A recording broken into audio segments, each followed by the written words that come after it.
इसमें कोई शक नहीं कि रूस की सेना यूक्रेन की सेना से कहीं ज्यादा शक्तिशाली है और उसके पास हथियार भी ज्यादा हैं और बेहतर हैं। लेकिन यूक्रेन भी हर मुमकिन कोशिश कर रहा है। कई मोर्चों पर यूक्रेन ने रूस को पीछे धकेला भी है।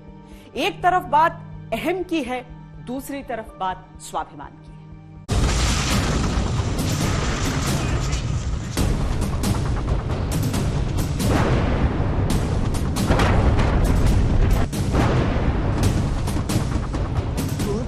एक तरफ रूस ने कीव की जबरदस्त घेराबंदी कर रखी है, तो दूसरी तरफ यूक्रेन ने कीव को बचाने में पूरी ताकत लगा दी है।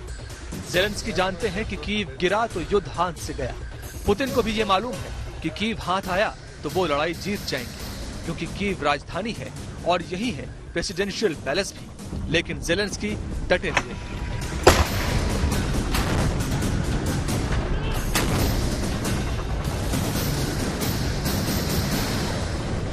कीव यूक्रेन की राजधानी है।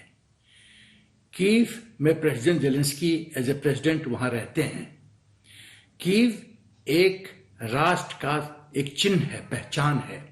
तो जब तक कीव नहीं गिरेगा तो ये आप समझिए यूक्रेन ने पूरी तरह से सरेंडर नहीं किया है।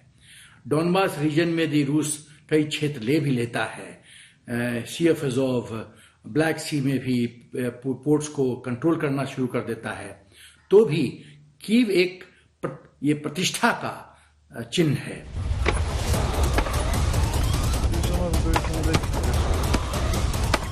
यूक्रेन की सेना ने हिट एंड रन की स्ट्रेटजी अपनाई है। नेटो देशों से मिल रहे हथियारों ने उनका हौसला बढ़ाया है। इन्हीं हथियारों के दम पर रूस की सेना दूर से निशाना साधने पर मजबूर है। रूस अभी तक यूक्रेन की राजधानी कीव पर कब्जा करने में नाकाम रहा है। यूक्रेन की सेना के मुकाबले रूस की सेना ज्यादा बड़ी है और उसके पास हथियार भी ज्यादा है। ये बात सच है कि हथियारों के मामले में रूस और यूक्रेन का कोई मुकाबला नहीं है।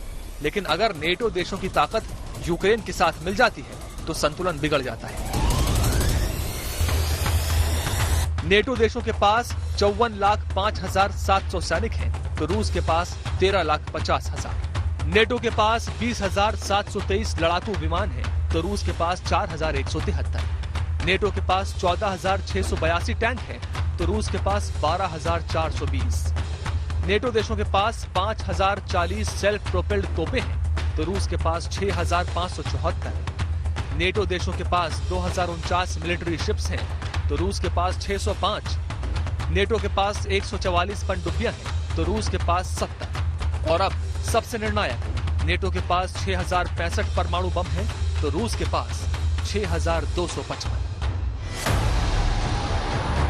यही वजह है कि नेटो के तमाम देश रूस से सीधा सीधा मुकाबला नहीं कर सकते हैं, क्योंकि रूस के पास जो परमाणु बम है वो दुनिया के किसी भी शहर को अपना निशाना बना सकते हैं।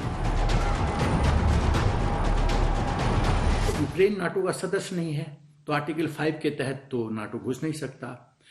दूसरी बात है कि यदि नाटो घुसता है यूक्रेन में, military boots on the ground लाता है, ट्रुप्स फिजिकली लैंड करते हैं, तो ये वर्ल्ड वॉर 3 होने से कोई रोक नहीं सकता। तब रूस कहेगा कि ये वर्ल्ड वॉर 3 है और विश्व युद्ध 3 छिड़ेगा। लेकिन फिर भी यूक्रेन ने रूस के 15,000 सैनिकों को नुकसान पहुंचाने का दावा किया है। नेटो का अनुमान है कि अब तक 7,000 से 15,000 रूसी सैनिक अपनी जान गंवा चुके हैं। हालांकि रूस के दावों के मुताबिक अभी तक उसके 1351 सैनिक ही इस युद्ध में मारे गए हैं, जबकि रूसी आक्रमण में उसने 14,000 यूक्रेनी सैनिकों को मार गिराया है और 16,000 घायल हुए हैं। हालांकि रूसी अखबार कोमसोमोल्स्काया प्रवादा के मुताबिक 21 मार्च तक रूस यूक्रेन युद्ध में 10,000 रूसी सैनिक मारे जा चुके हैं। अखबार ने रूसी रक्षा मंत्रालय के हवाले से यह खबर छापी थी, लेकिन बाद में इस खबर को हटा लिया गया और कहा गया कि अखबार की वेबसाइट हैक कर ली गई है, जिसके कारण गलत आंकड़ा सामने आ गया।